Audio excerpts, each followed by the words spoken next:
And as Jussi said, in this session, we'll be hearing video clips from 4 of the current MEPs on the priorities for the EU in the coming years, and in particularly how the insurance sector can play its part. After each video, I will give some feedback on the industry views on their comments, but in particular on how policymakers can help the insurance industry do more. But I want to start by getting some input from you, the audience, and we'll be using the conference app, as Jussi said, in order to ask a couple of questions. So please get your phones ready and navigate to this session and then select on the polls, which is an area you should find on the app. Now, we had already planned for a quick test because with polls and these IT systems, things can go wrong. So I'm going to start off with a question about another important European event, which will soon attract a lot of attention. What will be the result of the Euro 2024 Football Championship? Will it be 1-0, 2-1, or 3-1? So let's see what you think. So, we'll just leave that open because this is also a chance of all of you to get your apps ready and get things going. But I think we have a clear win for 2-1 that I can't imagine is going to change with more polling. So the system is working well, and I'm looking forward to see whether your predictions are right. Now I'd like to hear from you about what you consider the especially important challenges or challenge for Europe in the coming years, because you'll have to pick just one. So if we can move on to the next poll. I think we need to show the question is on the key challenges, and there we have the options. So first one is competitiveness or growth. Is that the biggest challenge? Climate change and green transition, provision of healthcare, pensions and the savings gap, or digitalization. And of course, that includes artificial intelligence.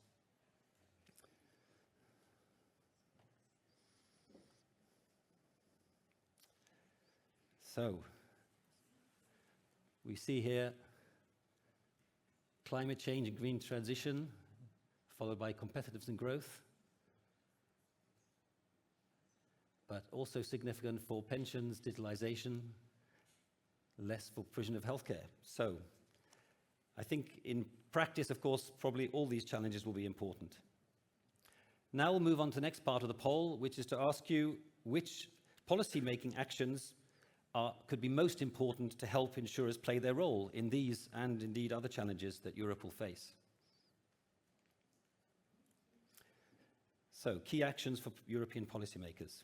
And in a moment we should start seeing the results of that. Ooh, looks suspiciously even. Okay. And it's interesting, here we see a more even split. So, make it easier for consumers to buy investment products, increase climate resistance and adaptation, raise awareness of the risks and the need for insurance for citizens and businesses, supporting the specifics of the insurance business model, and of course that's all about access to data, long-term nature and other aspects, or address the regulatory overload. So here we see raise awareness of the risks and the needs for insurance as the one that's winning this poll. Okay. Well, I think that's interesting, and we'll see now from the comments from the MEPs whether these points that you've raised and you've selected resonate with them. But we'll be covering most of these challenges and policy actions in our discussion now, but also during the course of today. So we'll now start focusing on the MEPs and their views. In our first panel this morning was all about the future of climate insurance, and we heard a lot of valuable ideas. Our first clip is a contribution from MEP Ville, Niinistö, who will share some views on how the insurance industry can contribute to the green transition.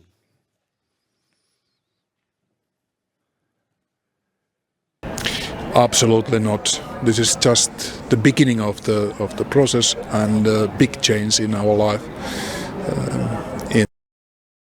So the poll worked, but the videos don't. So we'll fix that. Well, I think the insurance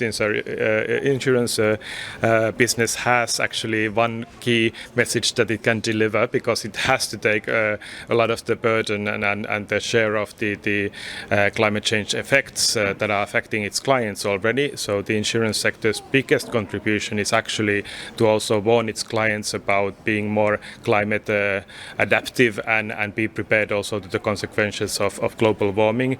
And that means that all companies should do more to adapt to the climate change, but also reduce emissions. And obviously, as a big sector, it can do also more by its own actions to decarbonize, so it can support decarbonization in all of its activities and also with its partners. So I think there is lots more than the insurance industry can do. And if you look at the European Central Bank, for example, they have taken into their macroeconomic analysis the cost of climate effects already into the long-term perspective. So the least any insurance company should do is to look at long-term economic perspectives with the view on what is happening if we achieve emission reductions or if we do not. And the latter has severe consequences on the economy as a whole. Now, MEP Niinistö said that the insurance industry has to take a lot of the burden. He also stressed the need for all companies to do more to adapt to climate change and to reduce emissions. This aligns with what we heard in this morning's panel, that tackling climate change requires a joint effort from insurers, from business sector, citizens, and indeed also policymakers. And that means actions to both slow down climate change, but also to accelerate adaptation and resilience. The MEP focused rather on the issue of how insurers can help on resilience and adaptation. And I know there's a lot of developments going on across insurers, certainly across Europe, who are doing a lot and want to do more. And we heard, for example, from Hans de Koper about what AGS is doing. But I would also highlight the other aspect, and in fact, Hans mentioned that too. As one of the largest groups of institutional investors, insurers can help finance the transition to a carbon-neutral, resource-efficient, and more sustainable economy. In this respect, to do more, the final outcome of the Solvency II review is key for insurers, because the right changes in the framework will allow insurers to invest more, including in investments for the projects needed to support the green transition. The Level 1 agreement made last December was a very good step in the right direction, but the final outcome will depend, of course, on the Level 2, which is now under development. So it is clear that the EU needs huge levels of investment for climate mitigation and adaptation, but also for many other things, including digital transformation. This will require private investment. We asked MEP Stéphanie Yon-Courtin how she sees the role of insurance in supporting consumers to invest more in the economy. Can we have the next video, please, from MEP Stéphanie Yon-Courtin? Insurers have a decisive role to play in the retail landscape. Indeed, if we look at the facts, 70% of retail investment products are insurance products. Insurers have the responsibility on one side to set the example with their action, and on the other side to support initiatives that promote a more attractive and safer environment for consumers to engage in financial markets. Firstly, they have a responsibility to set the example, and the revision of the Solvency II directive, for example, will be the perfect testing ground for that. While maintaining a prudent approach, this revision precisely aims to free up capital for European insurers to finance the real economy, notably to finance our European priorities like the green and the digital transition. And let's not forget that the investment gap for the twin transition is of 745 billion euros annually. It's time to act. Secondly, insurers need to be part of the collective effort to make the retail investment landscape more attractive. Enough with those costly products that do not offer proper value to consumers. We need to ensure pragmatic and ambitious rules to guarantee that each financial product offered to consumers present value for money, but also that the quality and the access of financial advice is ensured. This is precisely the goal of the retail investment strategy, for which I'm rapporteur at the European Parliament. But this strategy that the European Parliament recently adopted can only be successful if everyone is on board.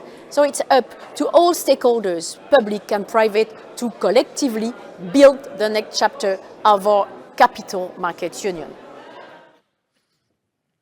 Some more very interesting comments from the MEP.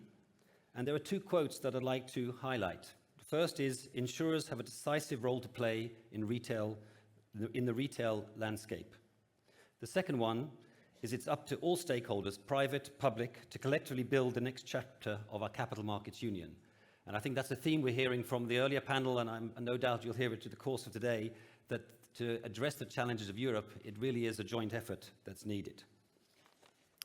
But indeed, the insurance industry does play a very important role in savings, pensions, and investments into the economy, as well as through, of course, the protection they provide to citizens and businesses.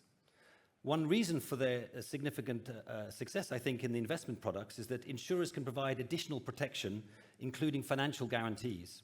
And these can be key to overcoming the concerns that many people have about investing in risky assets and into the real economy.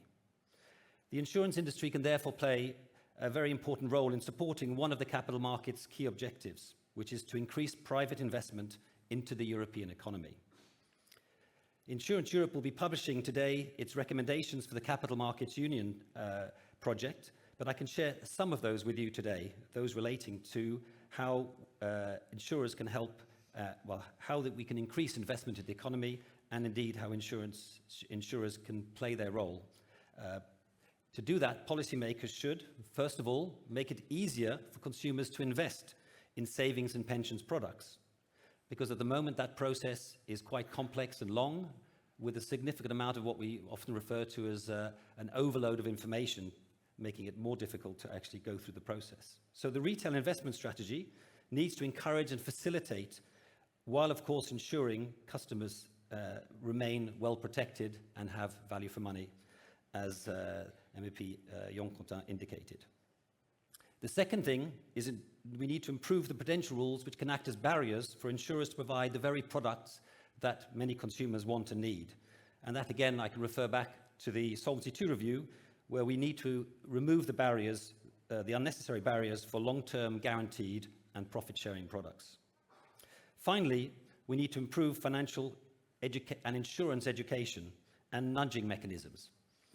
And that means in practice at EU and member state level, take steps to promote financial education. And of course here the insurance industry is aiming to do that and will obviously make efforts to do more of that.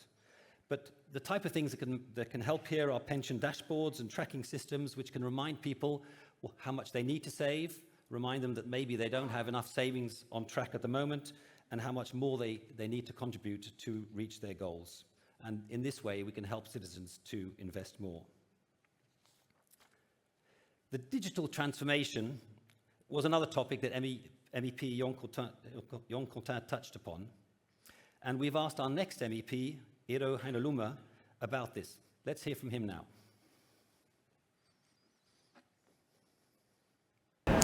Absolutely not. This is just the beginning of the process and a big change in our life. In the recovery and resilience facility, we have made a decision that at least 20% of this money must be spent in digitalized projects, and it means about 15 billion euros. But still, this is so amazing world which we are seeing as an open window for us. Internet of Things, then artificial intelligence, blockchain technology, so much happening, and I'm afraid that Europe is still a little bit behind our US competitors.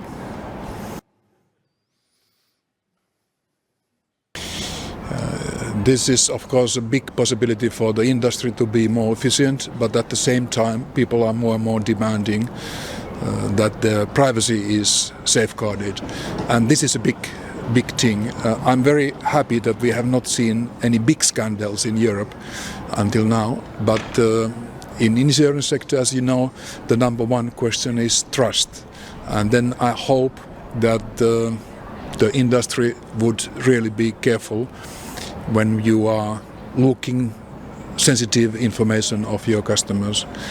And then I would have a special hope also for insurers that you could remind and keep in your mind that we still have a lot of people who don't know anything about artificial intelligence, who are not on internet, of course the old people mainly. So I hope that you would also have services for these people. Now, MEP Heinäluoma said that digitalization is a big possibility for the industry to be more efficient, but at the same time, people are more and more demanding that their privacy is safeguarded. So indeed, digitalization comes with opportunities, but also with obligations and challenges. From an industry perspective, companies are embracing digitalization to increase services and reduce costs. And of course, also looking to make sure that even those who do not have access to digitalization will also be served. But it's important to remember that insurers' use of data is nothing new, even if the scale of the potential use of data has grown enormously. And it's also important to remember that using data is inherent to the insurance business model. Data is vital for pricing, for risk analysis, for risk mitigation and prevention, for innovation, and for detecting and preventing fraud. So insurers' access and use to data is therefore of pivotal importance to offering services and products that the customers need and expect, and for increasing and maintaining the insurability of risks. So it is key that insurers continue to have access to data with, of course, the necessary safeguards.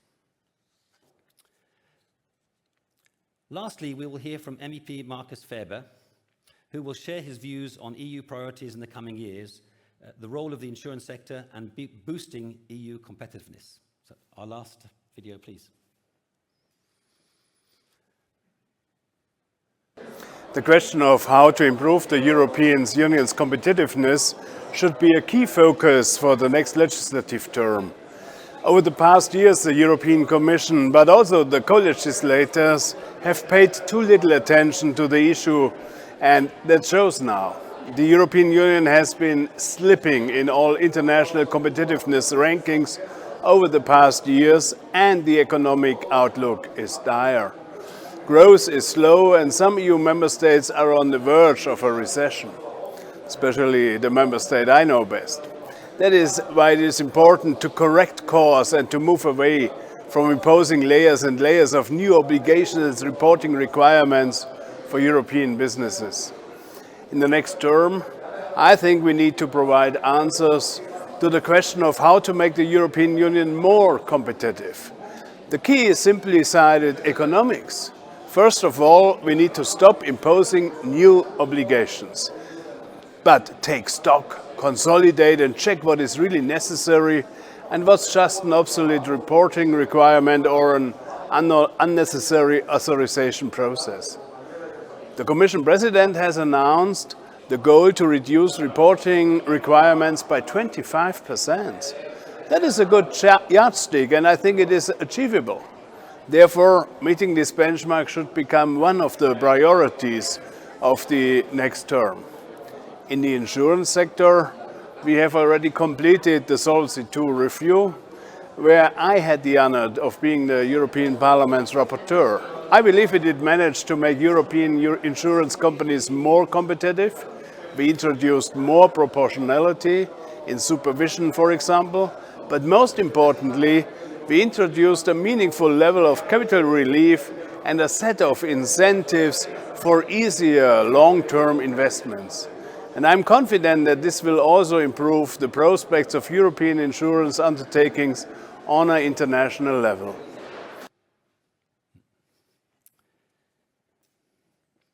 In relation to making the EU more competitive, Mr. Ferber said we need to stop imposing new obligations, but take stock and consolidate and check what is really necessary and what is just an obsolete reporting requirement. He also referred to the EU's commitment to a 25% reduction in the regulatory reporting burden. And that, of course, we would echo his comments, that is very welcome. However, that, of course, also needs to be turned into tangible outcomes so that we actually see the beneficial impact. So far, we haven't seen that, but we trust the Commission will take that seriously and take it forward as a priority in the next Commission. But the high burden for insurers is created not just by too many requirements, it's also created by regulation which is overambitious, which is not designed specifically for the sector. It is impacted by duplications and overlaps across different pieces of legislation, and by the lack of sufficient time for the industry to implement. It's also impacted by, for example, late questions and answers on areas that need clarification. That is why we believe, in addition to the 25% reduction, the EU needs to take a different approach to regulation, so that going forward, any new regulation is introduced only when truly justified and is designed to be as efficient and effective as possible, based on a range of principles which are really implemented very seriously. But we'll be discussing more about regulation in my panel this afternoon. So, to conclude, it is clear that we're facing many challenges and complex challenges. And looking back just 5 years, we can see that, in fact, many of the challenges we faced in the last 5 years we weren't even predicting or aware of, and no doubt we'll have more of those challenges going ahead. It is also clear that the insurance industry has a very important role to play as a provider of protection, risk management, and investment. An open dialogue and actions across all parties, policymakers, industry, citizens, is needed. And our industry is eager to be part of those discussions and the solutions. Before I close this session, I would like to thank you for your input in the polls, and of course the MEPs for their video contributions. The MEPs covered other questions too, and you'll be able to find their full contributions on our website next week. Thank you.